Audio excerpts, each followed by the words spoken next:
Fed up of floor robes, driven to distraction and drowning with doom boxes? Tired of living in chaos? Welcome to Decluttering Untangled, how to declutter when you're overwhelmed, ADHD or autistic. I'm going to help you uncover the secrets to decluttering no matter what hurdles you face. You'll discover how to declutter, de-stress and transform your world. I'm Heather Tingle, reformed hoarder, neurodivergent declutter queen and your guide through the maze of mess. Let's get untangled.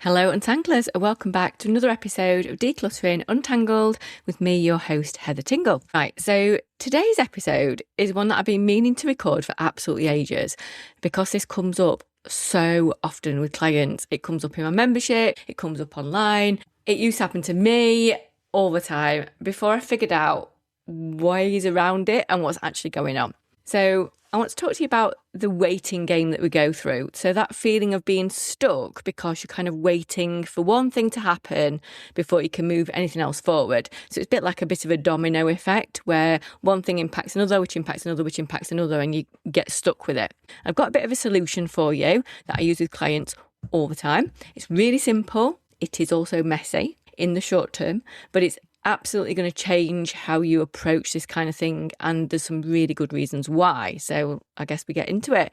So the issue is you end up with a bit of a bottleneck. So the feeling where you stand in a room and you look around and you can see exactly what needs to happen and you can kind of figure out what order, but you can't make any of it move because there's a bottleneck, like sticking point. And it's not because you're lazy, it's not because you don't care, it's not because you run out of motivation. It's just because something is waiting on something else happening. It's such a waiting game. So you can't sort out that drawer because the stuff that needs to go in there is currently in the wrong place. You can't move the stuff that's in the wrong place because the thing that's been waiting to go into there doesn't exist yet. So like the whole system's kind of frozen. Nothing happens. You walk out the room, you close the door and you feel rubbish and like, well, there's nothing I can do. I'm stuck now. Like, it's going to have to just live like this until this thing happens. And that's the bottleneck. Shows up all the time in kitchens, bedrooms, spare rooms, lofts, all sorts. It's also really common for neurodivergent brains, especially because we think in systems and in like full transformations. So we can see how it should all work. We just get stuck because the system isn't in place yet right to the end. And we can't take a step forward without the whole vision like being ready to go. And it is a real practical issue as well, because if you haven't got places to put all those things, it causes a problem. Let me give you a bit more of a visual of what it actually looks like in like real terms. Imagine that you want a sideboard in your living room. Like you've always wanted one. You can imagine how it's going to be. Like you've been on Pinterest and, you know, the beautiful home magazines and all that stuff. Maybe you've had one in mind. You know exactly where it was going to go. You know exactly what you're going to put in it. And it's going to be brilliant. You can see it.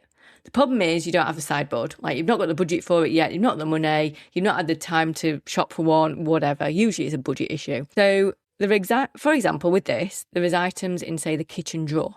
So like bits and pieces that don't really belong in the kitchen, but you really need that kitchen drawer because the stuff that's on the kitchen side would be perfect for going in that drawer, but the stuff that's in that drawer needs to move into the sideboard in the living room, for example, or dining room that doesn't exist. So you're a bit stuck. So the kitchen still becomes a nightmare and you don't really know what to do about it. So you've thought, well, once I get that sideboard, then the kitchen will be okay. Then the living room or dining room or whatever will be okay. But it all hinges on that sideboard. So the sideboard drawers will be perfect. So, you know, those random candles that are in the kitchen drawer, a bit of paperwork, that random pile of things that you don't know what to do with, but you want to keep.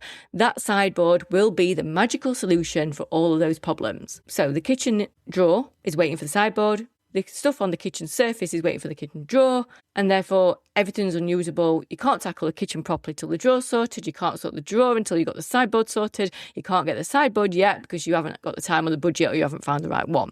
Therefore, everything kind of gets stopped. You've got that bottleneck, you've ground to a halt.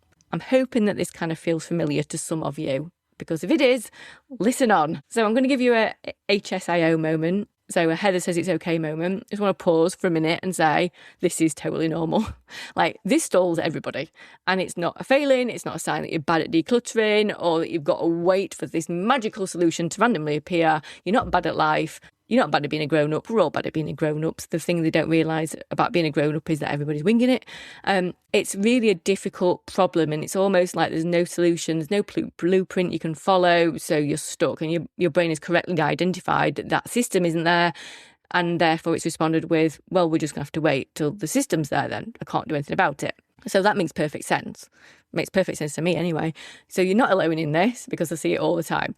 But what you don't need is like more motivation or more willpower. What you need is a way around that bottleneck. And that is what I'm going to talk to you about. Now, it is not a perfect solution, and a lot of people do not like it when I suggest it. But once they try it, they go, oh, actually, this makes sense.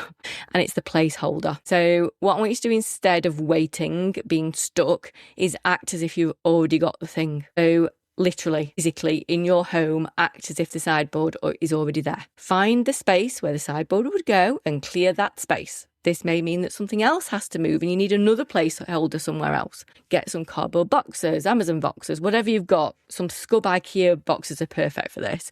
Those flat, like fabric-y ones that are great for this kind of thing. Get a basket, whatever you can use. Get whatever you've got going on spare in the house. Do not buy new things, because buying new things, you might as well use the money for the actual sideboard. Just create a temporary solution, a temporary version of that storage that would be that sideboard. Now, obviously, a sideboard will be vertical, horizontal, vertical. And you would maybe have a couple of drawers and maybe a couple of cupboards, and you probably can't create that with a load of boxes stacking on top of each other. But you can say, okay, so my sideboard would be 2 big cupboards and 3 drawers, for example. So you would have 2 boxes as the cupboard spaces, and you would have smaller boxes as the drawers, and they might just have to lay at the side of each other. So it might not necessarily occupy the same physical space. It might take up a bit more space, but you can like create that like temporary solution. So the items from the kitchen drawer can then go in the box, in the space where you want them to be right now. Does it look perfect? Oh, no, it does not. But it does make everything look a bit messier, maybe look like a bit of an eyesore for a while. Yeah. But will it make things look temporary worse before they get better? Yeah, of course it does, because that's what decluttering does do. It is not perfect, but it's not about making things look better in the short term. It's about being able to remove that bottleneck, make everything else better in the long term and short term, so you can start moving. You can unblock everything else. So the kitchen drawer is now empty, so you can sort the kitchen. The stuff that was on the side can now go in the kitchen drawer. The items that were in limbo now have somewhere to be, and that whole system starts moving again. So that's the placeholder kind of like version that I use. Create a stand-in for the thing you're waiting for, so that everything else can just carry on getting on with it. So you could just stop there and go, okay, do the boxes, job done. Okay, move on. But I want to go a bit deeper into it and explain why this method is so much better than waiting for the real thing and being on pause for however many months or weeks or whatever or years it's going to take to get that thing. Because it does something that this fantasy sideboard that you've got in your head can't do. And what it does is it gives you real information or feedback on this new system that you've got. So first of all, you discover the volume. So I see so many people and I'll go, right, where's this going? They'll go, oh, that'll go in this, for example, the sideboard. And I'm like, right, where's this one going? Oh, this is going in the sideboard as well. Right, okay, and where's this going? Oh, that's going in the sideboard. And it's amazing, because I can't tell you how many times I've seen people mentally assign a huge amount of stuff to a piece of furniture that in their head is like a magical Narnia, that everything is suddenly going to fit in there. And then the furniture arrives, you're like, oh, okay, that is not all going to fit in that space. There's not enough room. So when you use those placeholder boxes and start moving the thing into the place where you want it to be, it's a bit like it's part of the zoning method. You find out straight away the volume of the stuff that you're putting in this place. So you start moving things in and you realise, oh, actually, there's a lot more than what I thought. Or occasionally, oh, actually, this is much less than I expected and I've got more room for things. What other items make sense to go in this place? So you've got real numbers and like real volume, and it's not abstract. You can physically see it in front of you. So that's really helpful. And because of that, when you are then going to buy or, find from somewhere this amazing piece of furniture that's going to be, the problem solver. You then know the volume and the type of items you're working with. You can go and find the right piece of furniture for the job that you want it to do. So you're not like shopping on vibes and just, oh, that's beautiful, and then realising that these drawers aren't deep enough for the stuff you want to put in them, or it's not got enough space, or you're not falling in love with a sideboard that's got 2 shallow drawers when actually what you need is deep shelves. You know exactly what you need because you've lived with a temporary version of it. You know the dimensions, you know the volume, you know the number of compartments you're going to need, you know how to separate stuff or what's going to work. You know whether you need drawers or shelves or just a deep cupboard. That will save you so much money and so much regret later. And the bit I love about it is you test drive the rehome. We often say that we have got this optimistic idea of our future self. So I've talked about reality self and fantasy self, and this is another part of that. So we have this really optimistic idea about what we'll do when that home is there. So once those candles are on the sideboard, I'm actually going to light them and use them. Once that paperwork is accessible, I'll actually file it way easier. Once those paints are in the dining room, I'm actually going to be painting in an evening. I'll reach for my book that I want to use, that I want to read in my book nook that I've created.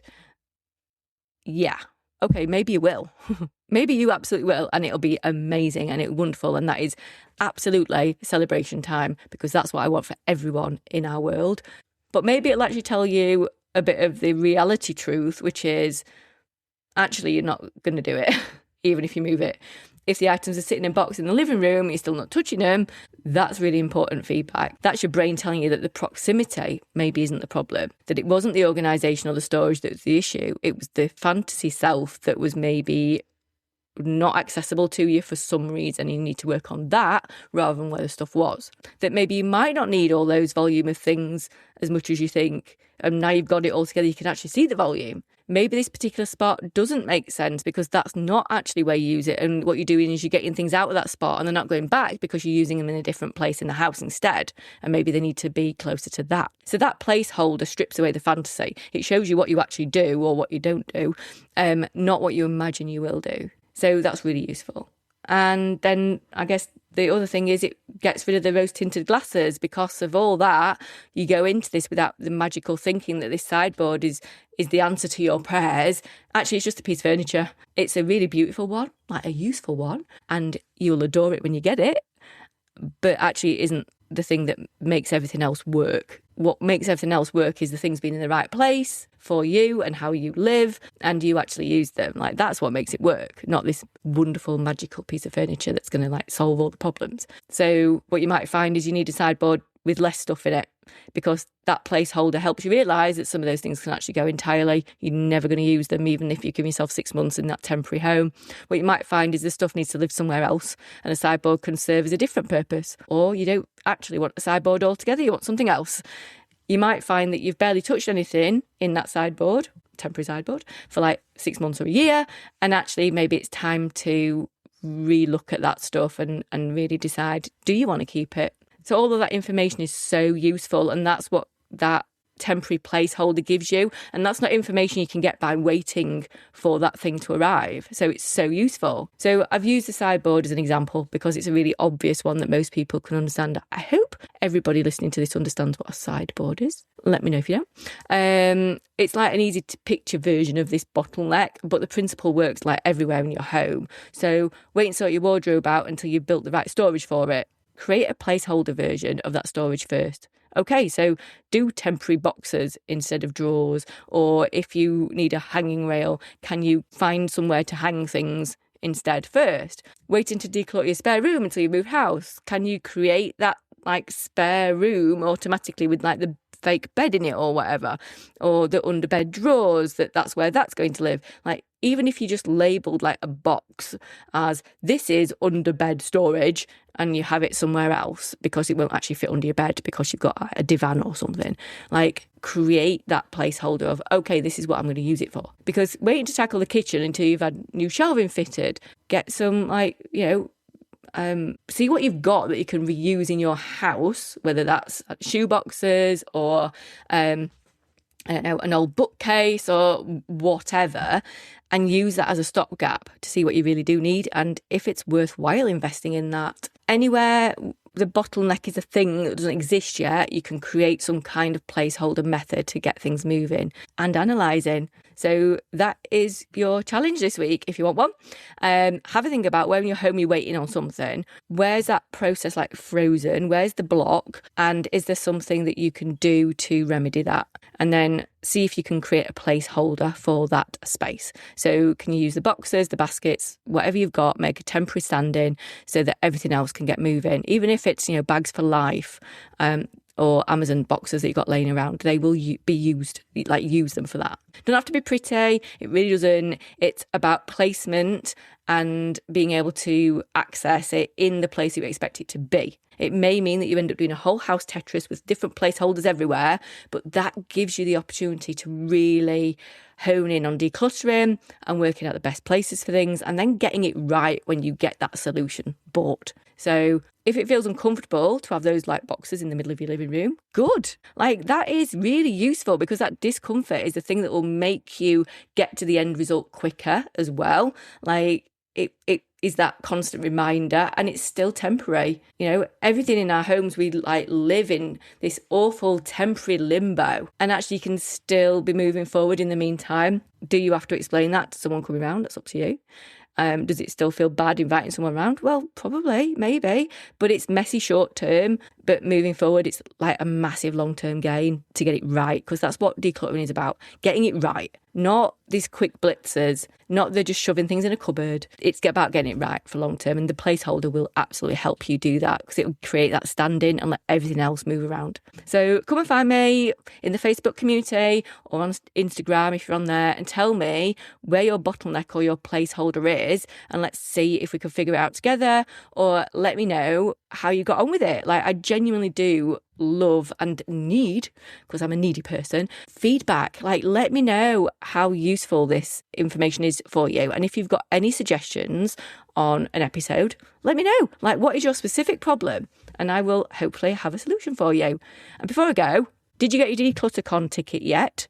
Because it's going to be full of practical ideas like this. So go to decluttercon.co.uk and have a look at your DeclutterCon tickets, because they are selling. So make sure you do not miss out on that. Until next time, remember, you're not lazy, you are not alone. Be kind to yourself and keep untangling. Thanks for joining me for today's episode of Decluttering Untangled. If you found anything that I've said today helpful, please do me a favour. Hit that subscribe button or leave me a review. It's like receiving a virtual high five that keeps me going and lets me know that I'm helping real people out there and I'm making a difference. Please remember, you're not alone in this. I'm building a community of fellow untanglers over on Facebook. Just visit the show notes for the link to my free decluttering community.